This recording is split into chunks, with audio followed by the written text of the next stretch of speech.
So, Jojo und hallo, schönen Nachmittag an alle. Ich hoffe, es funktioniert alles so, wie ich mir das vorgestellt habe. Ähm, ja, wie versprochen, gibt es heute die Sondersendung zu Genshin Impact Version 2.7. Und zwar in 10 Minuten. Nicht verwirren lassen durch das Bild, das ist noch das alte. Ähm, von 2.6. Ich hoffe, es funktioniert alles so, wie es soll. Ich mache das zum ersten Mal mit einer Live-Reaction zu einem Livestream. Schauen wir mal, ob es funktioniert. Ich habe zumindest irgendwie ein Bild. Und ich hoffe auch einen Ton. Ich denke schon. Ja, okay, perfekt. Ähm, ja, um 14 Uhr soll es losgehen, hoffentlich pünktlich, weil ja, schade. Nein, ich bin schon sehr gespannt. Endlich ist es soweit. Wir werden endlich Informationen zu 2.7 bekommen. Ähm, ja, gehen wir vielleicht nochmal durch, was wir wissen und was wir uns wünschen. Was wir wissen. Ähm, von der Vorschau wissen wir, dass Yelan kommt als neuer Charakter und Kuki Shinobu. Yelan hat man ja schon einmal kurz im Archon Quest gesehen, wie sie da herumgerannt ist und dann zum Schluss, ich will nicht spoilern, wer das Quest noch nicht gemacht hat, sie ist kurz vorgekommen. Aber man weiß nicht, wer sie ist. Ja, auf jeden Fall ein Charakter aus Liyue. Dann Kuki Shinobu, also Shinobu. Ein Charakter aus Inazuma. Ähm, gehört zu Itos Arataki-Gang. Sie ist sozusagen seine Stellvertreterin. Und ja, man hat schon ein paar Sachen aus den Voicelines der anderen entnommen. Anscheinend haut sie Ito immer aus dem Gefängnis wieder raus, wenn der was verbrochen hat. Und anscheinend hat sie mal in Liyue ähm, irgendwie so wie mit zusammen mit Yenfei so Rechtswissenschaften, so Law-Sachen studiert und ist dann wieder nach Inazuma zurückgekehrt und ist jetzt in der Arataki-Gang. Ja, wie auch immer das passiert ist, wir wissen es nicht. Aber ähm, auf jeden Fall 2 neue Charaktere, die vorkommen werden. Heso wird wahrscheinlich, da gerade erst angekündigt wird, erst in 2.8 kommen. Aber es hat noch ein bisschen Zeit. Ja, das ist soweit, was wir wissen, was ich mir wünsche. Ich wünsche mir auf jeden Fall, dass es wieder was zum Erkunden gibt. Das wäre cool. Also Chasm hat sehr viel Spaß gemacht. Äh, auch die Story war gut, die Quests, die es gab, waren gut. Ich könnte mir halt vorstellen, dass so wie in 2.4 zu 2. Nein, 2.3 zu 2.4. Wann war das? Naja, auf jeden Fall dieses zweite Enkanomiya-Gebiet. Was dann für ein Event gekommen ist, wo man halt Enkanomiya nochmal Sachen finden konnte. Ja,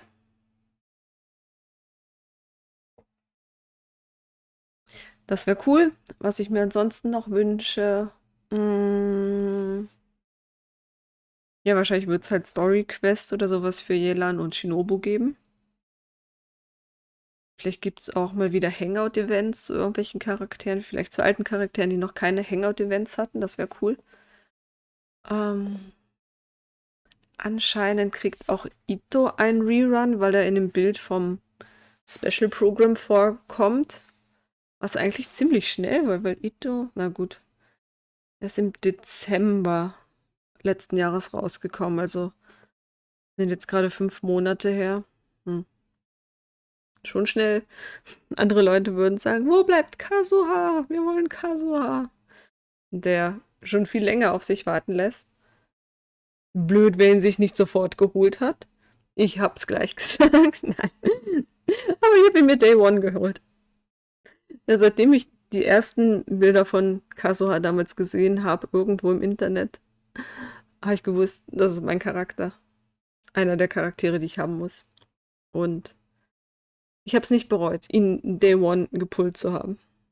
Und sobald er einen Rerun bekommt, werde ich mir auch zumindest eine Konstellation holen. C1, wenn möglich. Ja, was wünsche ich mir noch? Ich hoffe, es gibt interessante Events, die ein bisschen länger dauern als der Spice-Event, den man in 10 Minuten fertig machen kann. Ich meine, es ist irgendwie lustig, aber ich mag halt dann doch lieber die Events, wo du entweder so kleine Minigames hast, so, weiß ich nicht, so wie Theater Mechanicus, sofern man es halt im Koop spielen kann. Oder halt so andere Sachen. Ja, Koop-Events wären halt mal wieder nett. Ich finde, seit 1.0 ist der Koop-Faktor immer weiter und weiter in den Hintergrund gedrängt worden. Irgendwie. Sehr schade, aber was soll man machen? Ja, am Anfang haben wir noch so viel Koop gespielt. Ich meine, da waren auch die Domains noch relativ schwer. Jetzt schaffe ich die alleine in 30 bis 60 Sekunden. Also da brauche ich niemanden zum Helfen. Und auch die Events, die man am Anfang zusammen gemacht hat, waren halt cool. Und dass sie jetzt halt immer weniger machen und zum Beispiel Theater Mechanicus in der letzten Version auch nur noch solo möglich war, war auch schade. Aber ja. Ja, Koop-Events oder andere Events. Vielleicht wieder so ein Dungeon-Event wie der Child- und Shinien-Event, wo man so durch einen Dungeon durchgehen konnte. Das wäre cool. Oder generell so kleine Rätsel-Dungeons. Irgendwas in der Art. Was wünschen wir uns noch? Ein neues Artefaktsystem. Okay, ich glaube, da können wir lange warten und wünschen. Das wird nicht so schnell kommen. Ähm, nein. So. Mm, ja. Was wir auf jeden Fall schon wissen, mit 2.7 ist endlich der Teepot wieder offen.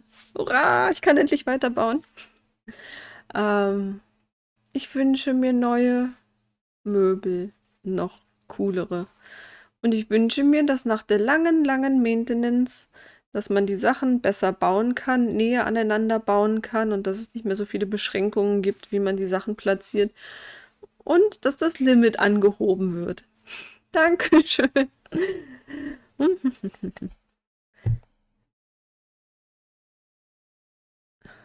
So, ansonsten, ja, schauen wir mal, in 2 Minuten geht's los. Ich bin schon sehr gespannt. Ähm, schauen wir mal, was dann wirklich kommt. Bis jetzt sieht man noch nichts.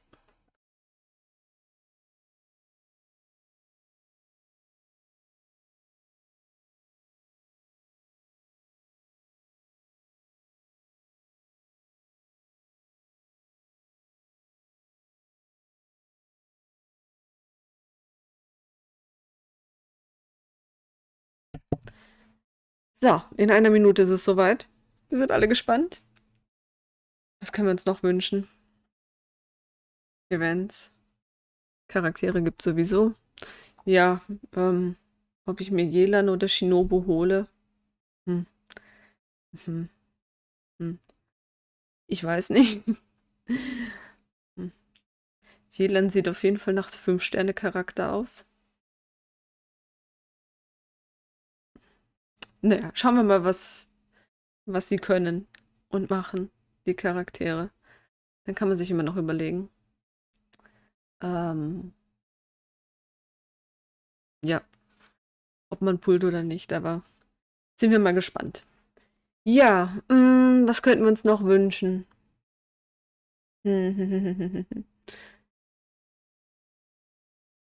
Coole Story-Quests. Wenn wir wieder coole Story-Quests haben. generell Archon Story oder Charakter Story Quest. 2.6 war dahingehend ziemlich cool. Hat mir gut gefallen, die Quests. Waren auf jeden Fall wieder besser geschrieben als so manch anderes in Inazuma davor. Ich will, dass was weitergeht. Ah. Vielleicht sieht man auch schon die ersten Szenen aus. Oh, es tut sich was.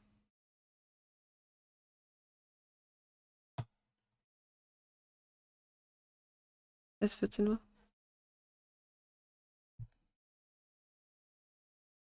Was ist los? Okay. Einfach warten.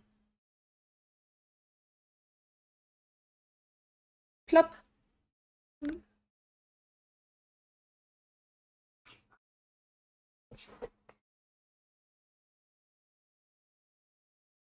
Spannung. Wahrscheinlich in einer Minute oder so geht's los. Es ist schon 14:01 Uhr.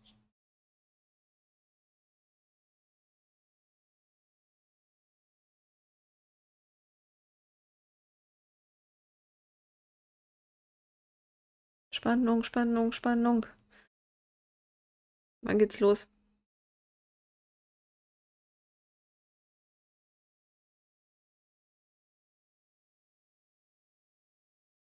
Hm. Okay, 77.000 Zuschauer sind schon dabei. Okay.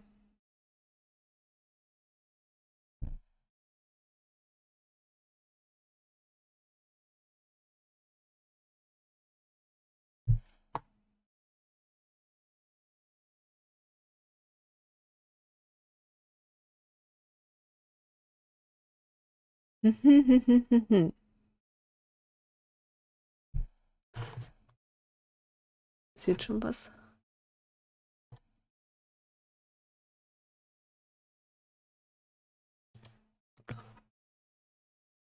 Hm. Wann geht's los? Wann geht's los?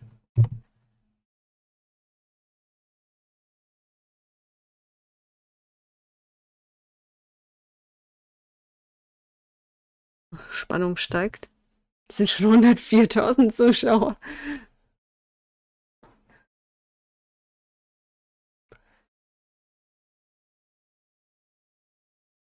Ja.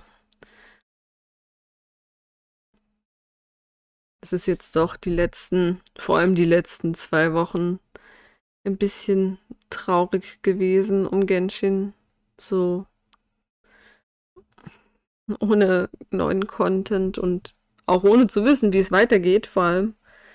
Ob wir jetzt eine Woche warten, 2 Wochen, ob wir bis zum Ende des Monats warten, ob wir noch länger warten müssen, bis das Update kommt und was kommt und wie es weitergeht.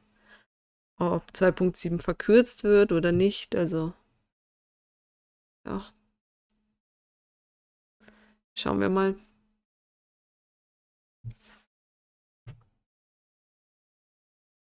Ich bin sehr gespannt.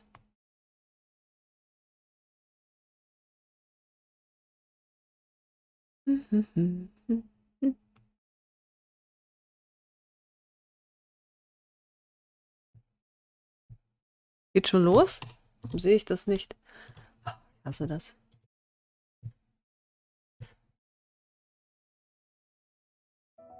Ah, es geht schon los. Keiner sagt was. Okay. Es gibt schon den ersten Code.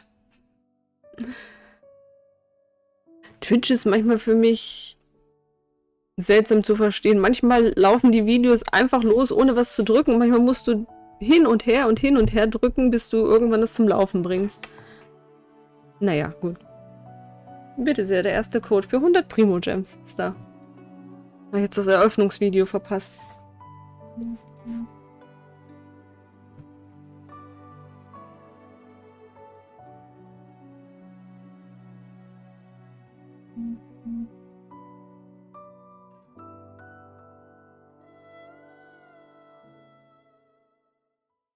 So viel kann ich noch nicht verpasst haben, oder? Yeah, for real. Wow. Yeah, no kidding. Xiao's voice sounded a little odd in the trailer, so Oh nein, wir haben den Trailer verpasst. Ah! Yeah. Ich war die ganze Zeit And it drin. looks like we also get to see some more of Lumine or Ether, depending on which twin you chose. And I'm not gonna lie, guys, we have so much stuff to introduce to everyone today. I'm pretty sure that everyone's waiting to see all these new characters and what their new event wishes will be, so let's get started with that. Yeah. Okay, na, der Trailer ist ja nicht so schlimm, den kann man sich später noch immer anschauen. In the early part of version 2.7, our new playable character, Yelan, will be appearing in her own event wish. Aha. At the same time, our old buddy Xiao will also be returning for a rerun in his event wish. Schau In the wieder. later part of version 2.7, Arataki Ito That's me. will be making a return alongside his deputy leader, Kuki Shinobu, in his own event wish. Ah, Kuki Shinobu. She's a dreamboat. She can do anything. Also, in terms of weapons, travelers can expect to see an all-new weapon banner featuring the new 5-star bow, Aqua Simulacra. And that covers the new event wishes for version 2.7. Next, we Ist das have a ein quick Schmetterling trailer da to give oben? us a preview of the first of our new Oder eine characters, Blume. Yelan. Roll tape! Okay, jetzt sieht man die Charaktere. Elan, go!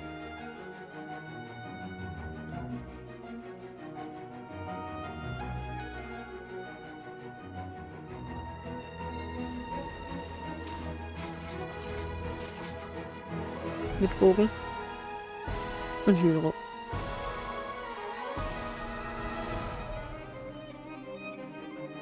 Und mit einem leuchtenden Armreifen. Ah. Kann die Gegner einwickeln. Jelan-Hype.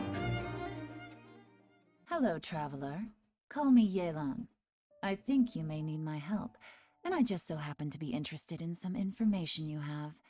In other words, you scratch my back, I'll scratch yours. Okay. Sie hat auf jeden Fall denselben Friseur wie Shinshio, habe ich das Gefühl. Whoa. I like that dice move. Aber ihr Chibi-Model ist voll süß. It's like my favorite part. Yeah, I love how swift her movements are. Like, ooh. And that dash? Yeah, Oh, super cool. Totally. That's dope. And what a silky smooth voice! Aw, shucks. So many of you may already recognize Yelan from when she appeared in the chasm. Her archery skills are pretty impressive. So, Laura, would you mind lifting the veil on this mysterious character? Of course. Yelan is the mysterious owner of the Yenshang Tea House in Liyue. Definitely not the first mysterious tea house owner we've met. That's right. Would you look at that? Seems like running a tea house can be a pretty confrontational job in Teyvat. Yeah, I guess so. Actually, though, being a tea house owner is not the only identity Yelan has. Ein In Teehaus. fact, you could say that Yelan is Kann man da jetzt endlich many rein? different faces. She relies on her acting skills to naturally blend into any social setting, pull some strings to guide the course of events, and then poof, disappear before anyone's noticed. Her activities have taken her across the other nations of Teyvat, and even to the Abyss. All right, nice. So she also travels around to that, like the traveler. Well, yeah, but maybe a little more dangerous looking than our traveler. Hey, the traveler can be dangerous. Well, Sure, that- Yelan prefers the thrill of exploring dangerous places and living on the edge a little. Interesting. If you ask me, Yelan is starting to sound more like a special agent type of character. Well, sounds like you are following the clues, Zach. Yelan is actually a special intelligence officer that reports to Ningguang, and she serves as a reliable line of defense in protecting Liyue. Oha. Even those on the inside like Ganyu don't know the full extent of Yelan's duties. So in other words, Yelan works Aber als under das Ningguang? Wassermonster angegriffen hat, war sie nicht da, oder? But I wouldn't put it quite like that. To Yelan, her relationship with Ningguang isn't about rank, it's more about a collaboration. Ningguang arranges dangerous work, and Yelan brings her the resulting intel. This sounds so secretive. I'm kind of curious about how these two started working together. Yeah, me too. Yeah, well, we'll just have to wait and see. Speaking of her work, Yelan keeps tabs on any extraordinary individuals she comes across and puts them on a list. It wouldn't surprise me if we even found the Traveler on her list, and that she's been keeping a close eye on them. Oh oh. Wait, are you serious? Maybe. Maybe not. Anyway, Ito ist so as verloren in der someone who Mitte. works in special intelligence, Yelan is a master of disguise and an expert at seeing through people and understanding what they're thinking. So, if you'd like to see how Yelan operates in tough scenarios and works to uncover the truth, then be sure to check out her story quest, Perilous Chapter, dropping in Okay. version 2.7. Das Sweet. erste Okay, Story so Quest now mal. that we've heard a little bit about Yelan's background, how about we talk about her combat capabilities? Let's do it! Okay. Yelan wields a bow and manipulates a Hydro Vision, and in combat, she's a Hydro DPS character that combines rapid attacks with agile mobility. She's an expert at weaving in and out of dangerous situations by swiftly moving across the battlefield and rejoining the fray with powerful attacks. She's so Coole agile. You know, Animation. she may move as gracefully as a flower petal in the wind, but do not cross her. She is a beast with that bow. After a short time out of combat, Yelan will enter a breakthrough state, which will cause her next charged aim shot to have decreased charge time. And once charged, she can fire a breakthrough Die Normal bar Attacks sind that will wirklich deal cool. Die AoE Frage ist, ob hydro man damage. ihre Yelan's Normal speed Attacks becomes überhaupt quickly braucht. apparent in her elemental skill, Lingering Lifeline. Tapping or holding the skill button allows her to move rapidly using her lifeline, marking opponents along her path. When her rapid move ends, the lifeline will explode, dealing hydro damage to marked targets. Yelan also has a fixed chance to reset her breakthrough state, based on the number of opponents marked. Sieht stark aus. Ooh, cool. So we'd better try to mark a whole crowd of enemies to maximize the damage.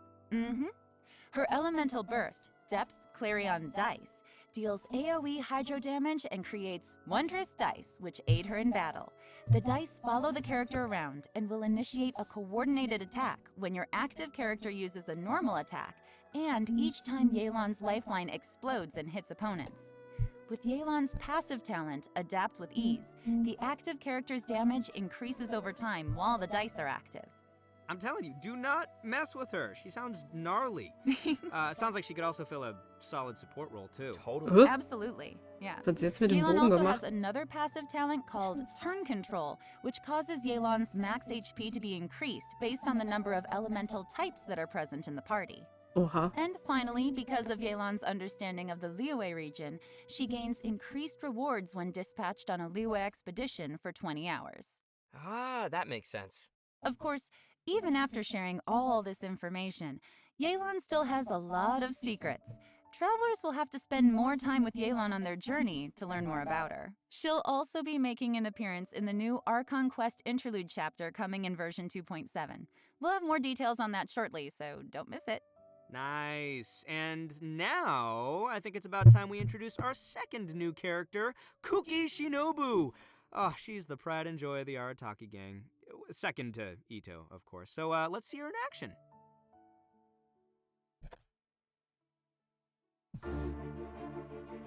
Shinobu. Oh. Hat sie auch eine Maske gesehen? Cool.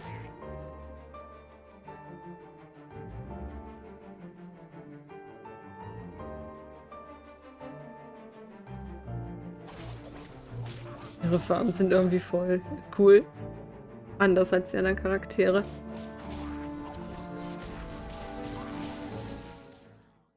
Just let me know if you ever find yourself in a pinch.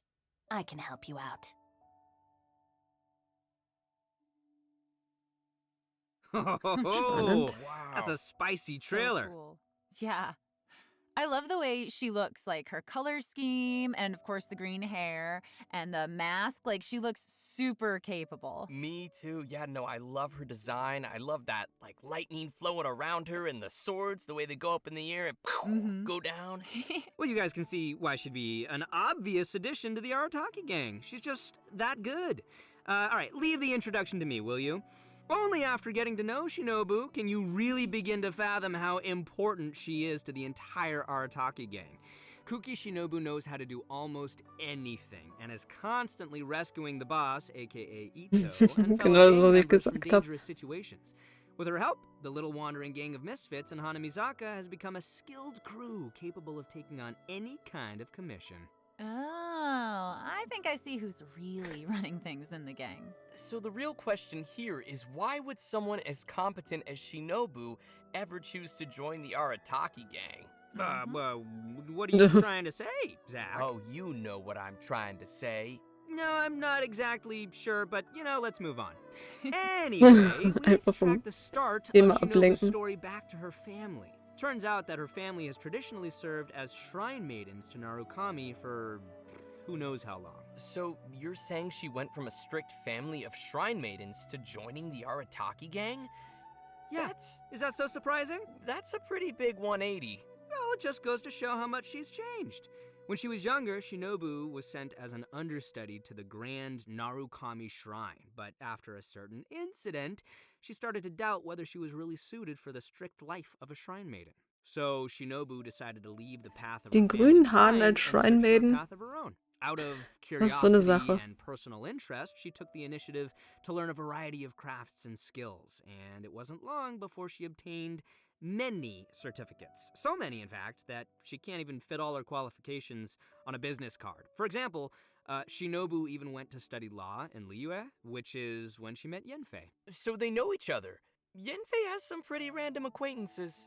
Yeah, Mhm. but Shinobu's Genau had the das. chance to meet many people along the course of her studies, but because she wanted a free work environment, she's rejected countless work opportunities. She even passed on an opportunity from Kujo Tengu to work in the Tenryo Commission. Wait, they know each other too? Mm-hmm. And guess who she Mhm. chose to be with? You can guess. Ningguang? It's the Arataki gang! Oh, yeah. Yeah, For- that For some reason. Guys sound so excited. is great. Okay, moving No on. one knows why. Moving on. All right, if you're interested in learning more about Kuki Shinobu and the Arataki gang, and I know you are, then be sure to check out Shinobu's very own hangout event in version 2.7. Ah, Cookie Not Shinobu only will bekommt you ein get to see a day Hangout-Event. in the life of the Arataki gang, how exciting is that? But you'll also get to learn a lot more about Shinobu's past. And that's about all I can say for now. Travelers will have to check out the event to learn more. Okay, we've covered Spannend. her backstory. Now let's see the Arataki gang's deputy leader kicking some butt in battle. Woo. Kuki Bin ich Shinobu gespannt, is a was ihre support Skills sind. character who wields a sword and uses her electrovision to both heal teammates and deal continuous damage from off the battlefield. She can do it all.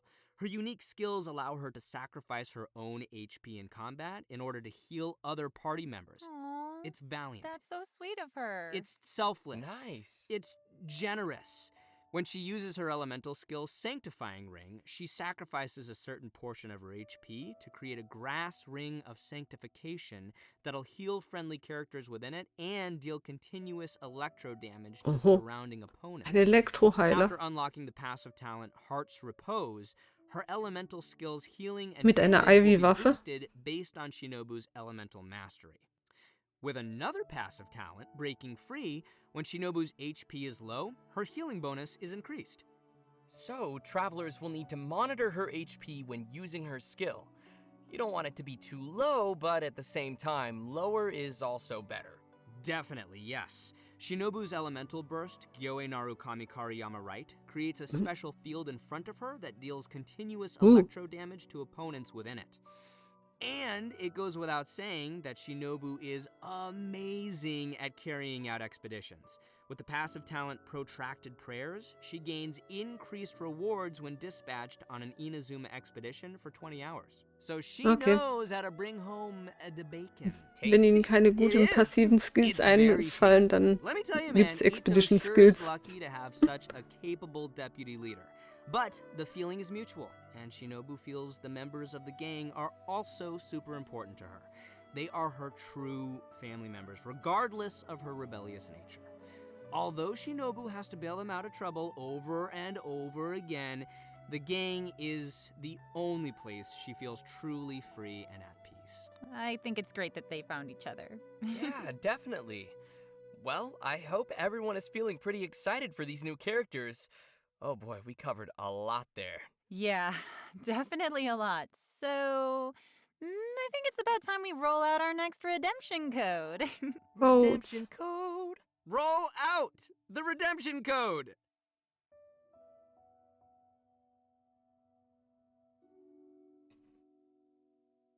Das ist aber ein cooles Bild auch.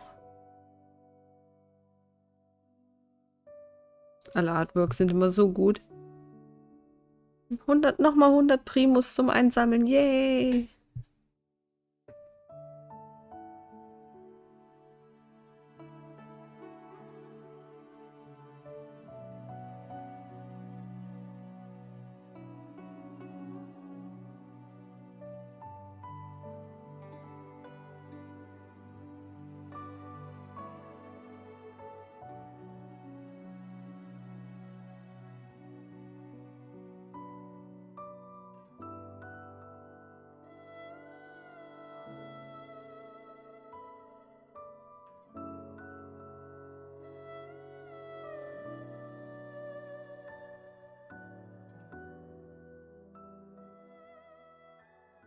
All right, welcome back, everyone. We're back. Yes. Next, we will be diving into some of the new events players can expect to see coming their way in version 2.7.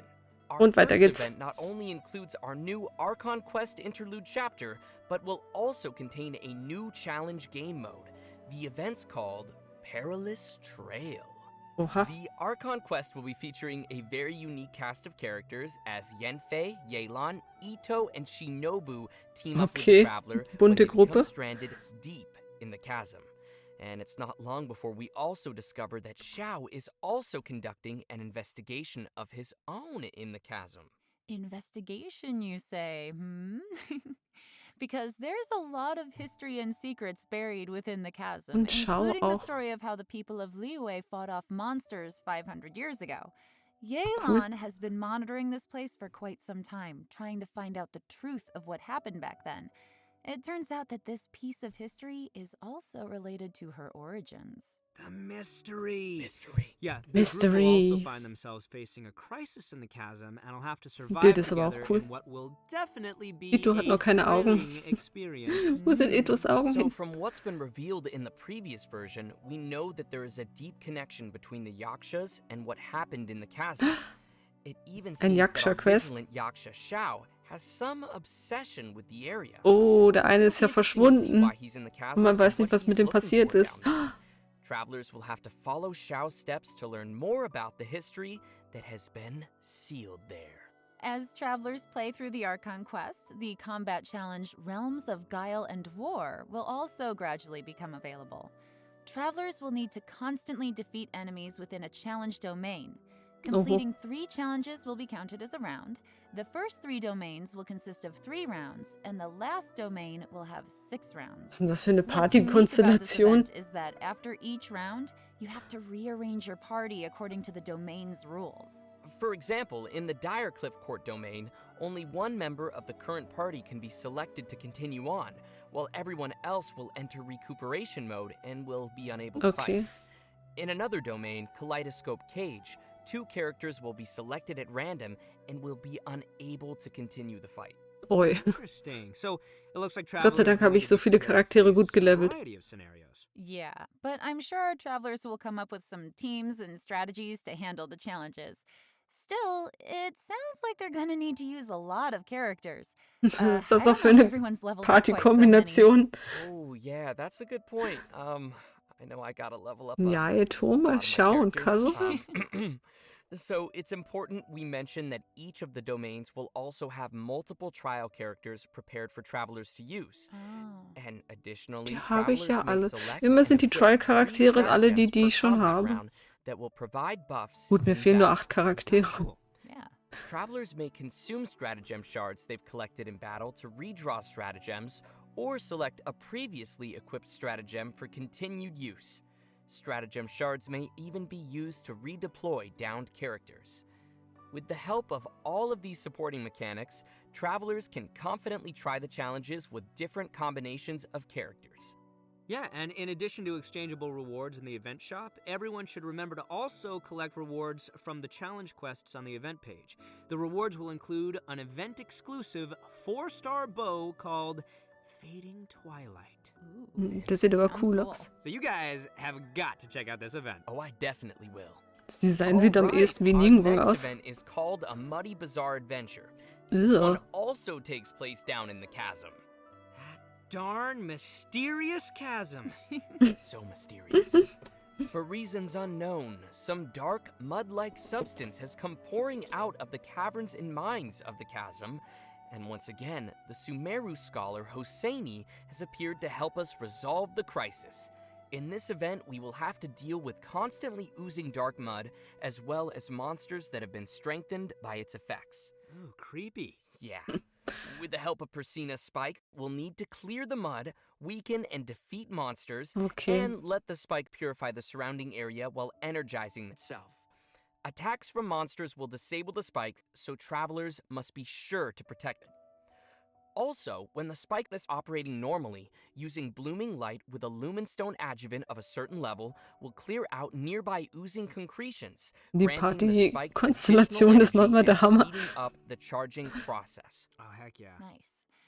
As the event progresses through different phases, uses for the spike will also change. For example, the spike could release shockwaves at intervals that attack opponents and dispel the buffs that those opponents possess.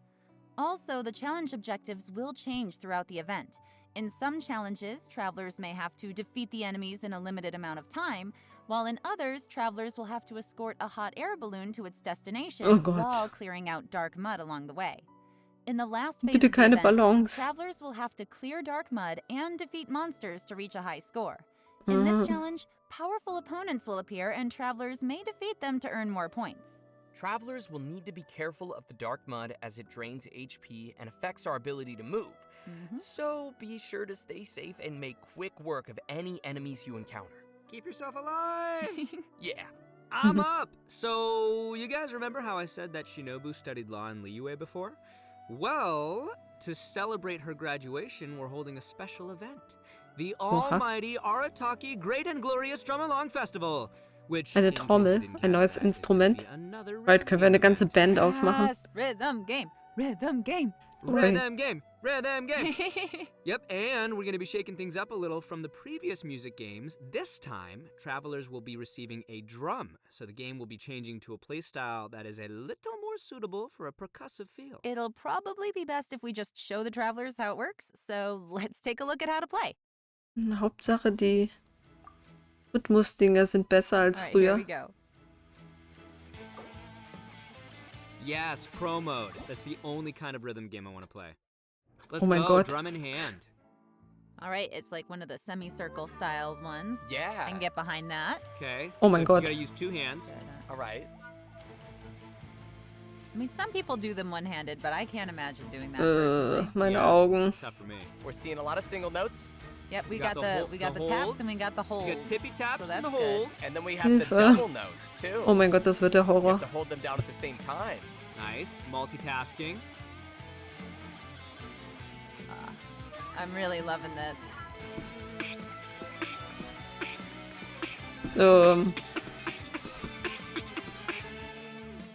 Alles gleich, du.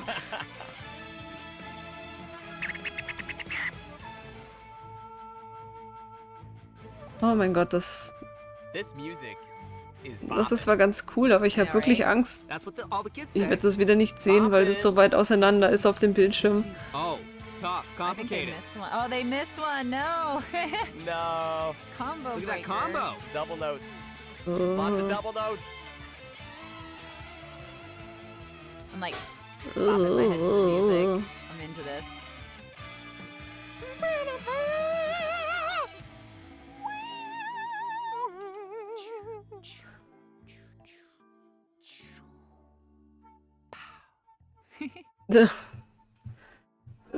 Okay.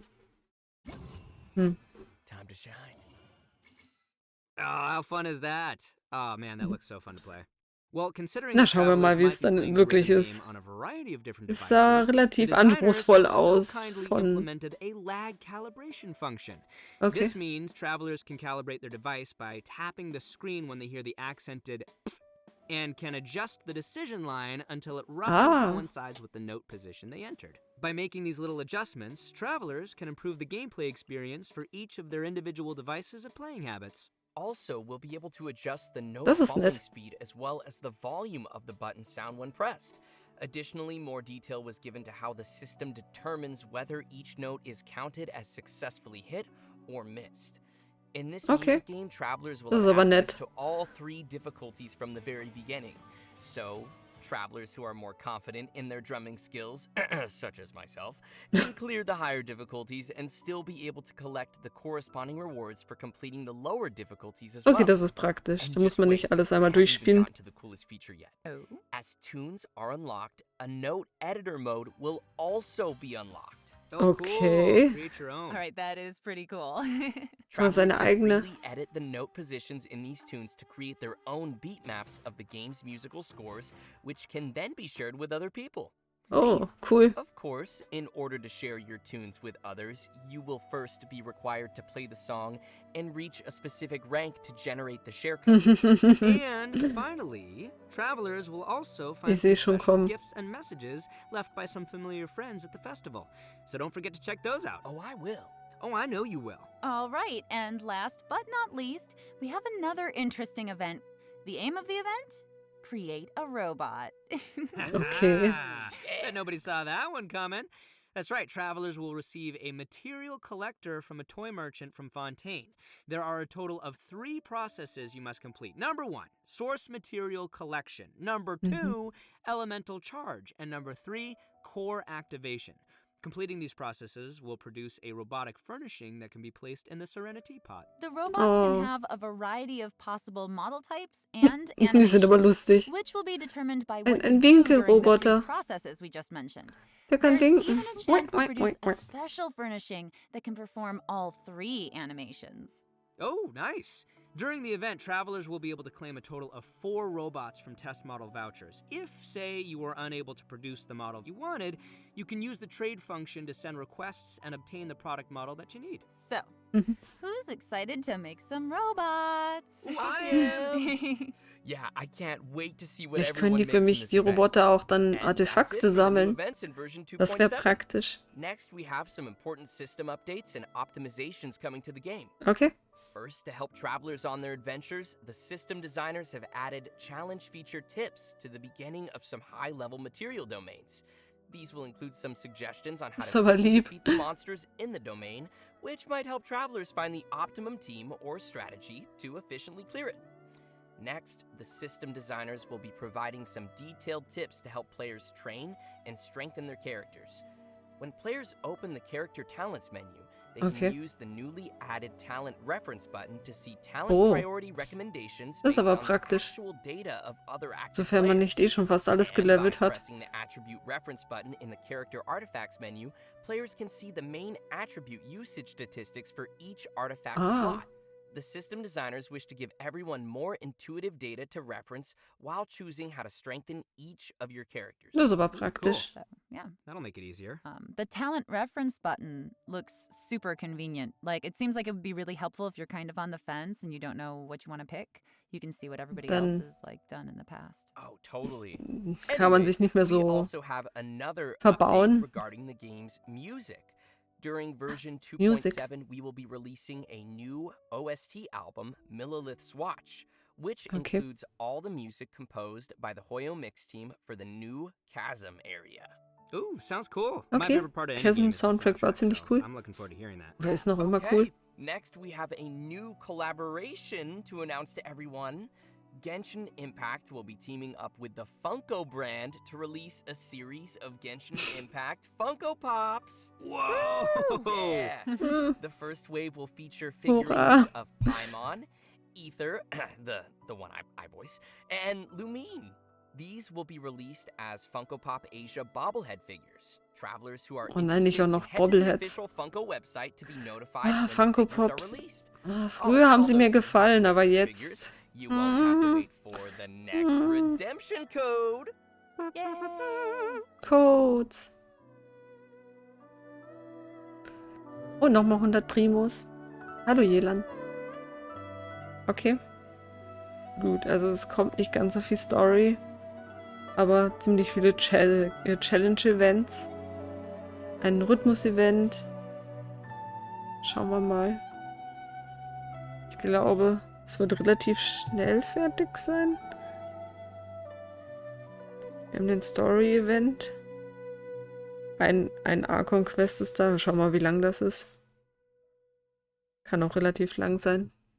Oder es ist nach 1,5 Stunden vorbei.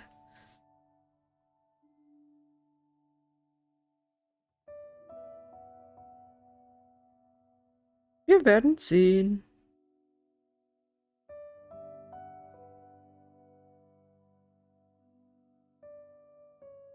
Aber die neuen Skills sehen cool aus von Yelan und von Shinobu.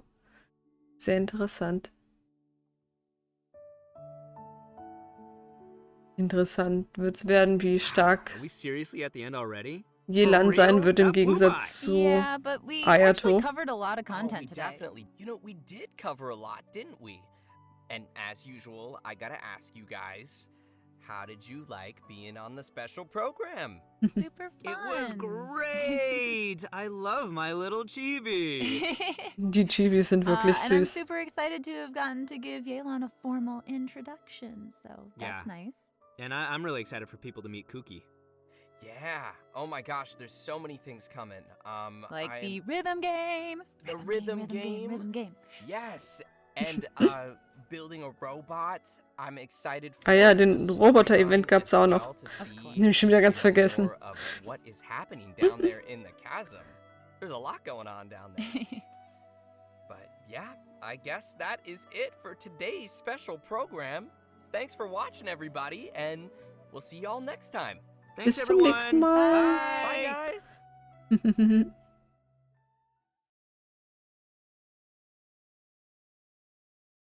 Okay.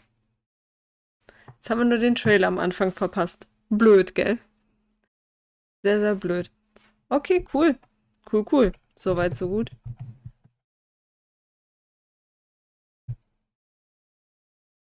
Würde ich sagen.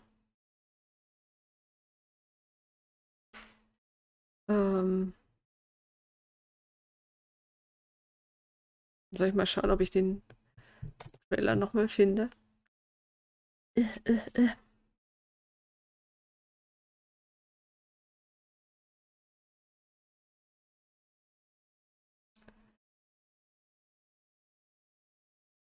Der schon auf YouTube ist.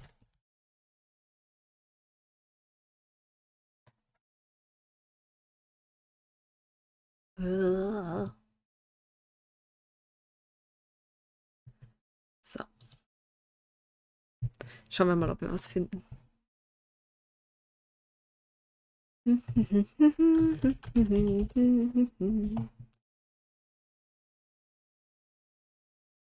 Da, da, da, da, da.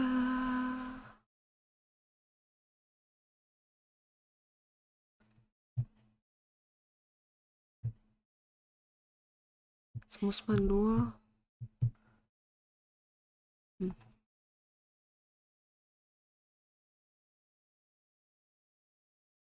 die richtige Seite finden. So, schauen wir mal.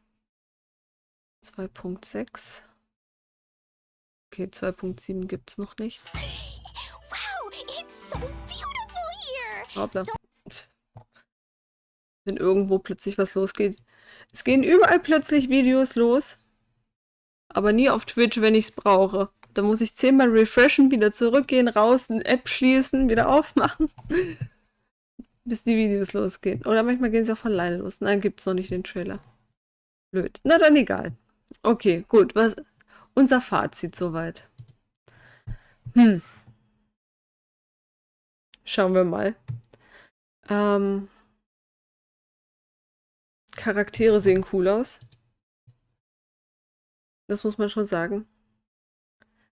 Bin gespannt, was sie können. Also dann, wie sie dann wirklich, wie stark sie sind.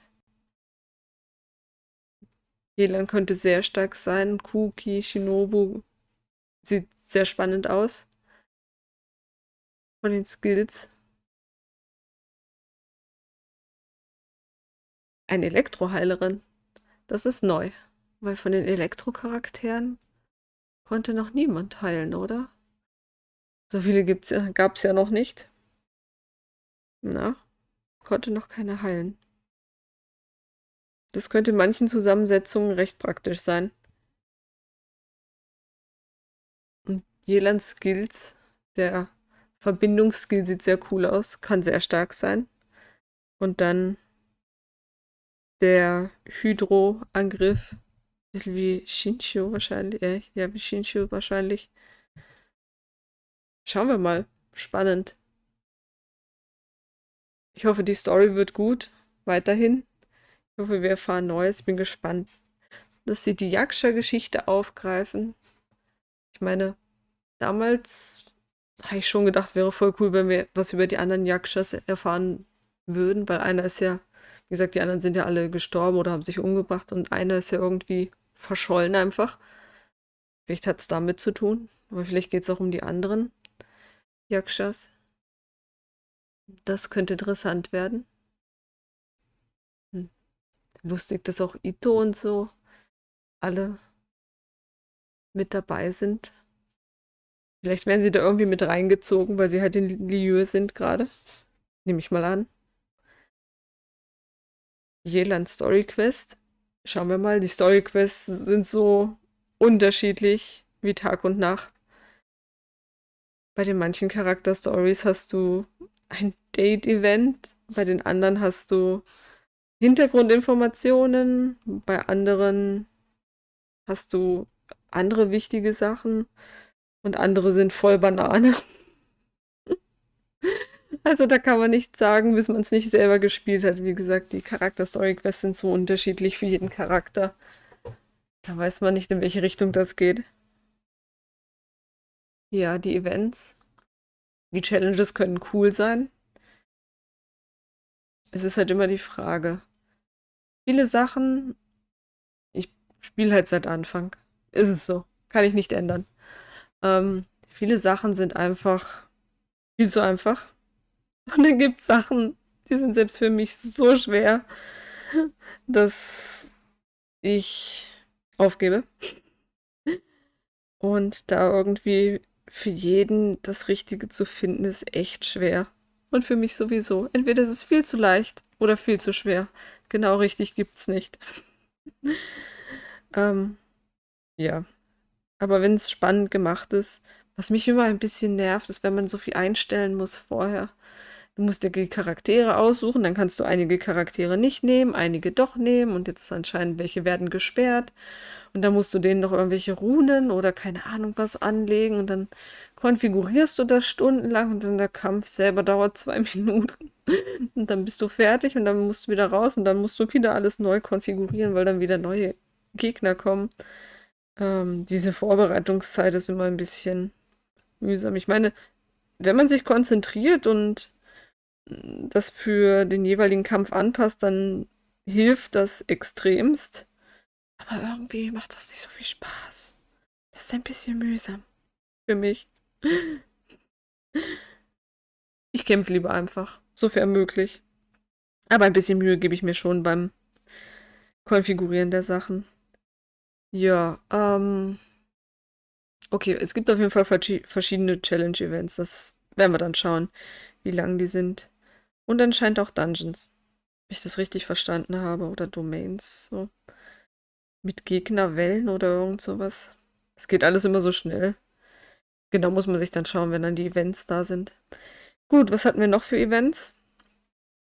Den Rhythmus-Event. Uff. Da merkt man immer, dass die für Handys ausgelegt sind. Ich stelle mir vor, auf dem Handy einfach so drück, drück, drück, drück, drück, drück, drück, drück, drück. Das ist schon was anderes als ich habe meine Tastatur da, ich habe meinen Monitor da vor mir stehen und meine Augen. Ich fange an nach außen zu schielen, weil ich nicht weiß, wo die Dinger hingehen.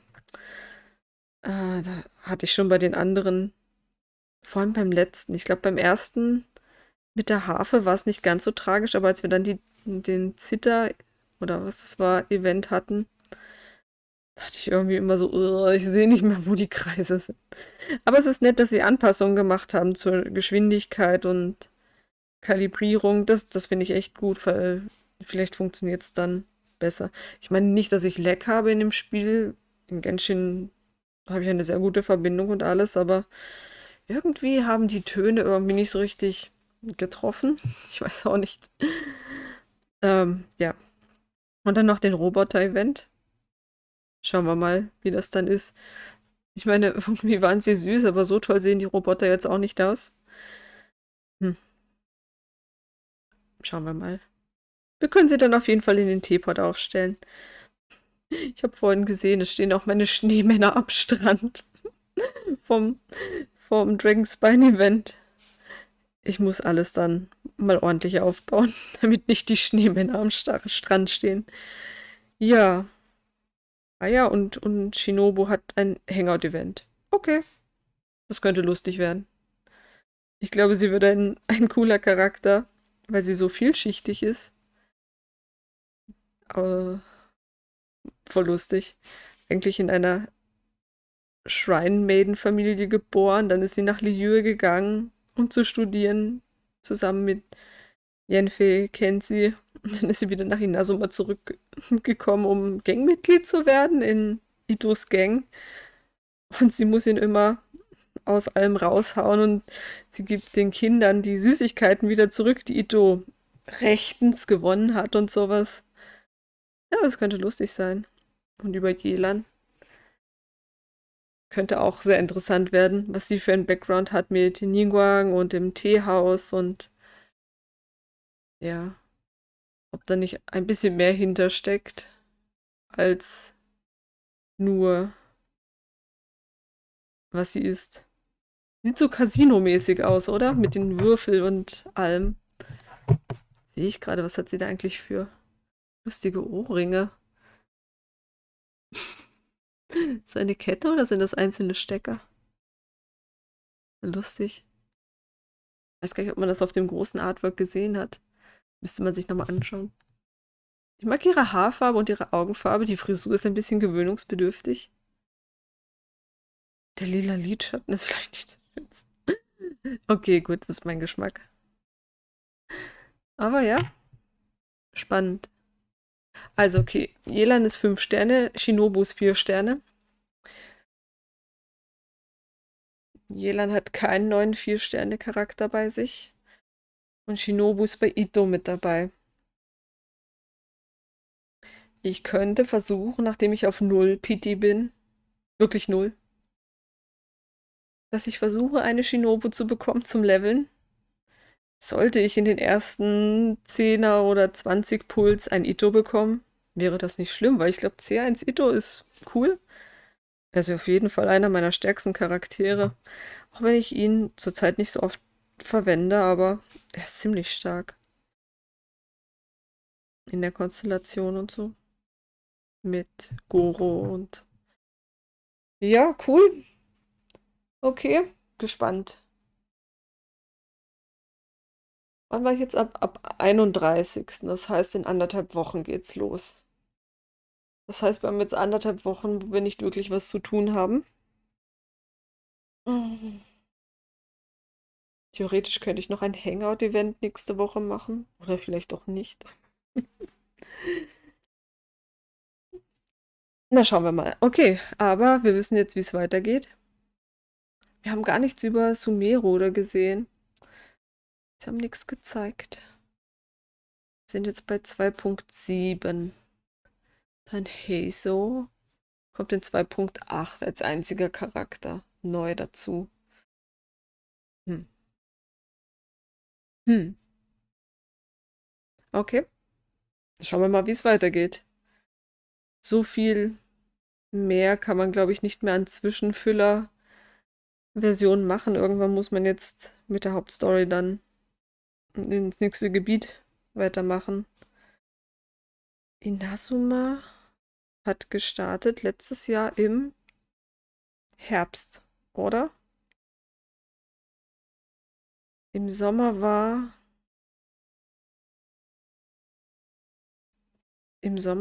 der Klee-Event mit den Inseln. Und danach war Inazuma, glaube ich, gleich. Oder war da noch ein Zwischenfüller?